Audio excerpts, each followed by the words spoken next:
कई पुरानी कहानियां मशहूर थी। कभी यहाँ डाकुओं का अड्डा था, तो कभी कहते तुम मुझसे शादी करोगे या नहीं। कल एक अमीर लड़के वाले आए थे और पिताजी को लड़के वाले पसंद भी आ गए हैं। वो मेरी शादी करना चाहते हैं उनसे। सुहानी, तुम्हारे पिता जमींदार है और मैं गरीब लकड़हारा। ये तो सोने का है, लेकिन ये जंगल में आया कहां से और इसकी ऐसी हालत किसने की? दरवाजे पर एक मूर्ति से बना पहरेदार खड़ा था। अचानक मूर्ति जीवित हो गई। अंदर चमचमाते सोने के सिक्के, रत्न, सोने चांदी के बर्तन। तभी गुफा के बीच रोशनी फैली और एक बुजुर्ग साधु प्रकट हुए।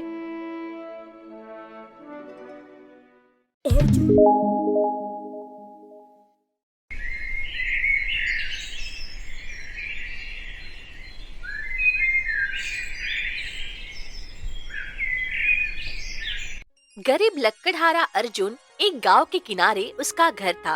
मिट्टी की दीवारें, टूटी अलमारी और पिता की पुरानी कुल्हाड़ी ही उसकी पहचान थी। कई साल पहले उसके पिता जंगल में रहस्यमय ढंग से गायब हो गए थे और तब से अर्जुन ने ही ये काम संभाल रखा था। आज लकड़ियां ज्यादा काटनी होंगी ताकि हाथ में अच्छे दाम लग जाएं, वरना इस महीने भी उधारी चुकानी मुश्किल हो जाएगी। ये कहकर अर्जुन जंगल की ओर बढ़ ही रहा था कि उसका दोस्त रघु रास्ते में मिल गया। ओ अर्जुन आज फिर जल्दी जल्दी निकल पड़ा। लगता है लकड़ी का कारोबार अचानक फलने फूलने लगा है तेरा। काम किए बिना पेट नहीं भरता रघु। अरे पेट तो तेरे बिना भी खाली रहेगा। जितनी लकड़ी काटता है आधी बारिश में भीगी जाती है, आधी कोई खरीदता नहीं है। अर्जुन ने मुस्कुराने की कोशिश की, लेकिन अंदर से वह जानता था कि रघु की बात में सच्चाई है। सुना है ठाकुर बलबीर की बेटी सुहानी तुझसे बातें करती है। तो तू कहना क्या चाहता है? तो ये कि अगर ठाकुर को पता चला ना तो तेरी खैर नहीं। अर्जुन ने इस बात का जवाब नहीं दिया, बस कुल्हाड़ी उठाई और जंगल की तरफ बढ़ गया। धौलागढ़ का जंगल घना, रहस्यमयी और दूर तक फैला हुआ है। यहाँ कई पुरानी कहानियाँ मशहूर थी। कभी यहाँ डाकुओं का अड्डा था, तो कभी कहते थे कि पेड़ों के बीच कोई अदृश्य आत्मा भटकती है। अर्जुन ने एक पुराना पेड़ देखा और उसे काटने लगा। पेड़ काफी मोटा था और कुल्हाड़ी के हर वार के साथ पत्तों से सरसराहट की आवाज आती थी। कुछ ही देर में काले बादल छा गए। पहले हल्की फुल्की बूंदाबांदी हुई, फिर तेज बारिश होने लगी। हाय राम, ये मौसम भी ना, मेरी सारी लकड़ियां भीग जाएंगी। बारिश से बचने के लिए वह जगह तलाशने लगा। तभी उसे थोड़ी दूर पर एक टूटा फूटा, कहीं से ढका पुराना खंडहर दिखा। अर्जुन अंदर गया और भीगने से बचने के लिए कोने में बैठ गया। बाहर बिजली चमक रही थी। तभी अचानक भीतर से किसी जानवर के गुर्राने की आवाज आई। अंधेरे में दो चमकती हुई आंखें दिखाई दी, धीरे धीरे उसकी तरफ बढ़ती हुई। अर्जुन का दिल तेजी से धड़कने लगा। हे भगवान, ये तो शेर है। वो जैसे जैसे खंडहर से बाहर भागा, बारिश में फिसलते पड़ते वह गांव की ओर दौड़ा। गांव पहुंचते ही सरपंच देवीलाल रास्ते में ही मिल गए। अरे अर्जुन, क्या हुआ? ऐसे भाग क्यों रहे हो? कोई खजाना मिल गया क्या? और तेरी कुल्हाड़ी कहाँ पर है? सरपंच जी, शेर वो खंडर में। अर्जुन सारी बात सरपंच जी को बताता है। तू भी बड़ा डरपोक निकला यार। अगर तू शेर को मार देता तो तेरी बहादुरी के चर्चे पूरे गांव में होते और इसी बात से तेरी लकड़ियां भी लोग खरीद लेते। अर्जुन बिना कुछ बोले घर जाने लगता है। घर पहुंचकर वह सोचने लगता है, क्या सच में मैं डरपोक हूँ? अगले दिन सुबह उठा तो उसे कुल्हाड़ी की याद आ गई। वो जंगल में ही रह गई थी। जैसे ही वो कुल्हाड़ी लेने जंगल जाने लगा, सामने से सुहानी आ गई। तुम मुझसे शादी करोगे या नहीं? कल एक अमीर लड़के वाले आए थे और पिताजी को लड़के वाले पसंद भी आ गए हैं। वो मेरी शादी करना चाहते हैं उनसे। सुहानी, तुम्हारे पिता जमींदार है और मैं गरीब लकड़हारा।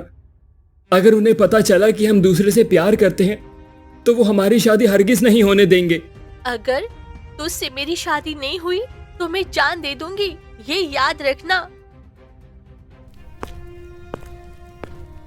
अर्जुन के चेहरे पर चिंता छा गई। उसने ठान लिया कि आज ठाकुर बलबीर से शादी की बात करेगा। आंगन में ठाकुर बलबीर सिंह खड़ा हुआ था।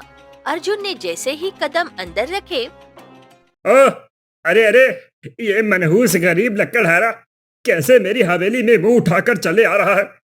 किस काम से आया है बे? वो ठाकुर जी, मैं सुहानी से प्रेम करता हूँ। मैं चाहता हूँ कि आप सुहानी की शादी मेरे से करा दीजिए। मैं उसे बहुत ही खुश रखूंगा, ये मेरा वादा है। हं, तो तू सोचता है मैं अपनी बेटी तुझ जैसे गरीब को दे दूंगा? ये हरगिज नहीं होगा। आप सही कह रहे हैं ठाकुर साहब, मैं गरीब जरूर हूँ पर दिल का बहुत साफ हूँ। मैं आपकी बेटी को सदा खुश रखूंगा। भले ही मैं भूखा मर जाऊंगा पर आपकी बेटी को कभी भी भूखा नहीं सोने दूंगा। मैं दिन रात मेहनत करके उसको अच्छी जिंदगी दूंगा। तो ठीक है, अगर 1 महीने में मुझसे ज्यादा अमीर बन गया तो सोचेंगे, नहीं तो तू कौन और मेरी बेटी कौन? तेरा उससे कोई नाता नहीं रहेगा, ये याद रखना। अर्जुन ने कुछ जवाब नहीं दिया, बस चुपचाप बाहर निकल गया और जंगल की तरफ जाने लगा। जंगल में उसे खंडहर के पास पहुंचते ही उसे अपनी कुल्हाड़ी मिल गई। जैसे ही वो उठाने झुका, बाहर जोर का धमाका हुआ। वो बाहर भागा तो देखा एक विशाल सारस पक्षी जो सोने जैसा चमक रहा था, जमीन पर पड़ा करहा रहा था। ये तो सोने का है, लेकिन ये जंगल में आया कहां से और इसकी ऐसी हालत किसने की? उसके पंख से खून निकल रहा था। अर्जुन ने पत्ते को पीसकर घाव पर बांध दिया। सारस तुरंत ठीक हो गया और खड़ा होकर इंसानी आवाज में बोलने लगा। तुमने मेरी जान बचाई। अगर मुझसे दोस्ती करोगे तो तुम्हारी तकदीर बदल जाएगी। तो तुम बोल कैसे रहे हो? कोई जादूगर हो क्या, या सरस के रूप में कोई राक्षस हो? मैं ना तो साधारण पक्षी हूँ, ना कोई साधारण जीव। मेरे पास एक रहस्य है जो अगर तुम सुनो तो तुम्हारी किस्मत बदल सकती है। किस्मत बदल सकती है? मगर कैसे? सारस ने इधर उधर देखा, जैसे डर हो कि कोई सुन न ले। ये जगह सुरक्षित नहीं है, मुझे अपने घर ले चलो रात के अंधेरे में। अर्जुन ने थोड़ी झिझक के बाद हामी भरी। रात को जब गांव में हर कोई सो चुका था, वो चुपके से जंगल से सारस को अपने घर ले आया। उधर डाकुर बलबीर के घर में सुहानी अपने पिता से बहस कर रही थी। पिताजी, अर्जुन गरीब है पर दिल से अच्छा है। मैं शादी करूंगी तो उसी से करूंगी। अच्छाई से पेट नहीं भरता बिटिया, उसके लिए कमाना पड़ता है और मैं अपनी इज्जत मिट्टी में नहीं मिलने दूंगा। लेकिन ठाकुर ने ये बात दिल में रखी कि उसने अर्जुन को चुनौती दी है और वो जानता है कि अर्जुन कभी नहीं जीत पाएगा। रात को अर्जुन और सारस आमने सामने बैठे हुए अर्जुन को सरस खजाने के बारे में बताने लगा। सुनो अर्जुन, धौलागढ़ के जंगल में गुफा है जिसे लोग चांदनी गुफा कहते हैं। वहाँ एक प्राचीन खजाना छिपा है जिसे पाने वाले ना सिर्फ अमीर बल्कि इस इलाके का सबसे ताकतवर आदमी बन सकता है। खजाना?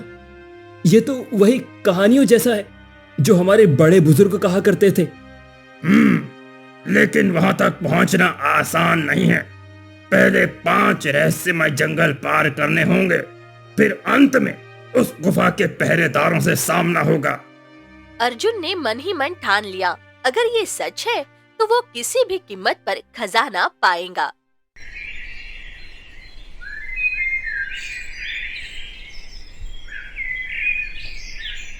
सुबह होते ही अर्जुन ने अपनी पुरानी कुल्हाड़ी, कुछ सूखी रोटियां उठाई और सारस उसके कंधे पर बैठ गया।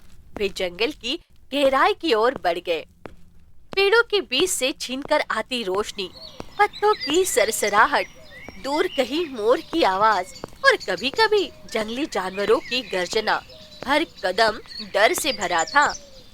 पहले ही जंगल में चारों ओर ऊंचे-ऊंचे कांटेदार झाड़ियां थी, जिसके बीच से रास्ता बनाना लगभग असंभव था। ये तो हमें फंसा देंगे। यही इस जंगल का जादू है। जितना ज्यादा तुम तोड़ने की कोशिश करोगे, ये और घने हो जाएंगे। अर्जुन ने अपनी कुल्हाड़ी संभाली और सोच समझकर उन झाड़ियों में एक एक करके छोटे छोटे छेद बनाकर रास्ता बनाया। कई घंटे लगे, लेकिन वे पार कर गए।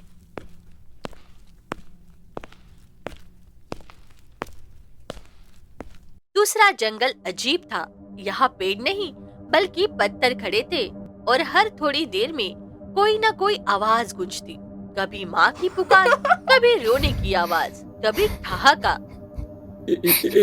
ये आवाजें कहीं सच में तो कोई इंसान हमें मदद के लिए पुकार तो नहीं रहा ना? नहीं, ये माया जाल है। अगर इनका पीछा किया तो हमेशा के लिए खो जाओगे। जैसे जैसे मैं बताता हूँ वैसा ही करो। अर्जुन ने आंखें बंद करके सीधा रास्ता तय किया, किसी भी आवाज पर ध्यान ही नहीं दिया।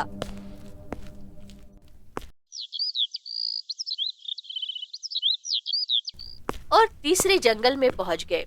इस जंगल में पेड़ों के बीच अजीब सी धुंध फैली थी और जहां भी अर्जुन कदम रखता, उसकी अपनी परछाई ही उसका पीछा करने लगती। लेकिन चेहरा अलग, कभी गुस्से में, कभी रोती हुई, कभी हंसती हुई। ये क्या है? इतने सारे मेरे जैसे दिखने वाली परछाई कहां से आ गई? ये तुम्हारे मन के डर हैं। अगर इनसे डरे तो ये तुम्हें निगल जाएंगे।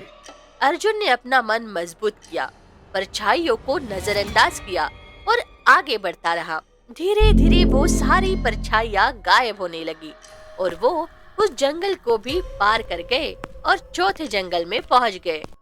यहाँ एक भी आवाज नहीं थी, न पत्तों की सरसराहट, न पक्षियों का चहकना, बस एक खामोशी जो कानों में गूंज रही थी।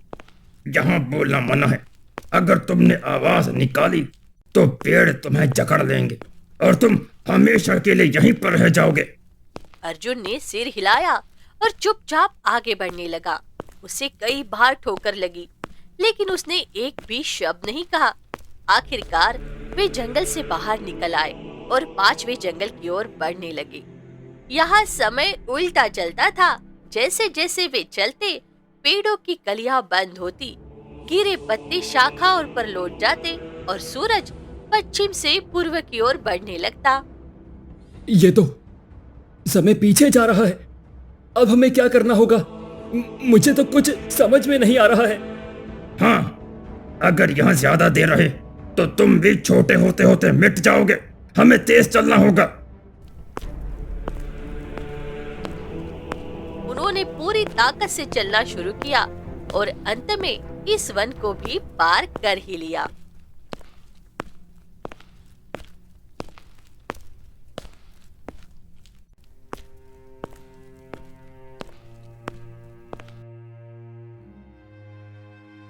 आखिरकार वे चांदनी गुफा के सामने खड़े दरवाजे पर थे। दरवाजे पर एक मूर्ति से बना पहरेदार खड़ा था। अचानक मूर्ति जीवित हो गई। ये दरवाजा तभी खुलेगा जब तुम मेरी 3 पहेली के जवाब दोगे। अगर गलत जवाब दिया तो तुम दोनों मारे जाओगे।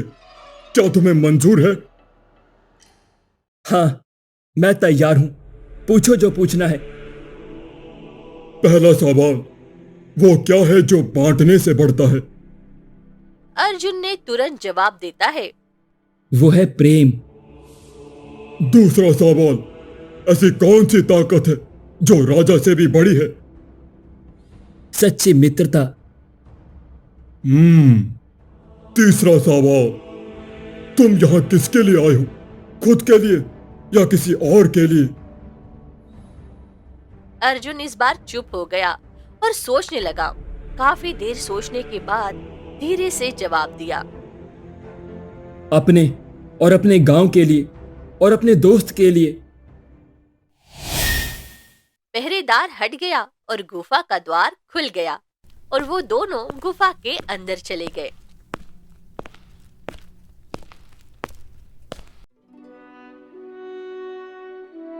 अंदर चमचमाते सोने के सिक्के, रत्न, सोने चांदी के बर्तन। तभी गुफा के बीच रोशनी फैली और एक बुजुर्ग साधु प्रकट हुए। अर्जुन, अगर इस खजाने को छुओगे तो तुम्हारा मित्र ये सारस जलकर राख हो जाएगा, लेकिन तुम्हें दौलत, शौहरत और ताकत मिल जाएगी। अर्जुन, मौका मत गवाना। अगर तुम इस खजाने को अपने घर ले जाओगे तो सोचो, अपनी मनपसंद इंसान से शादी भी हो जाएगी और तुम सबसे अमीर बन सकते हो। अर्जुन कुछ पल चुप रहा, फिर बोला, खजाना फिर मिल सकता है, लेकिन दोस्ती नहीं। मैं अपना दोस्त नहीं खो सकता। अचानक रोशनी फैली और सारस एक सुंदर राजकुमार में बदल गया। उसके पास एक और युवक खड़ा था।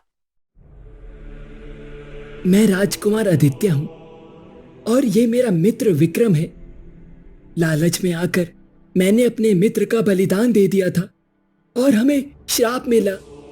साधु ने कहा था, अगर कोई ऐसा इंसान मिले जो दोस्ती को खजाने से बड़ा माने तो हम मुक्त हो जाएंगे। अर्जुन, आज तुमने हमें आजाद कर दिया। इतना कहकर राजकुमार ने अर्जुन को खजाने का बड़ा हिस्सा दे दिया और कहा, अब तुम ना सिर्फ ठाकुर बलबीर से बल्कि इस इलाके के सबसे अमीर आदमी बन गए हो। जाओ, दिखा दो गांव वालों को।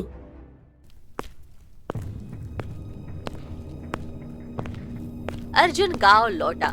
ठाकुर बलबीर ने उसे देखते ही कहा, मैं हार गया। तुमने मेरा वादा पूरा किया। सुहानी अब तुम्हारी है। गांव में धूमधाम से शादी हुई। अर्जुन ने अपने खजाने का हिस्सा गांव की भलाई में लगाया, कुएं खुदवाए, स्कूल बनवाया और हर गरीब की मदद की। धौलागढ़ का लकड़हारा अब सिर्फ अमीर नहीं था, बल्कि लोगों के दिलों का राजा बन चुका था और उसकी दोस्ती की मिसाल पीढ़ियों तक सुनाई जाती रही। सोना और दौलत खो सकती है, लेकिन सच्ची दोस्ती हमेशा अमर रहती है।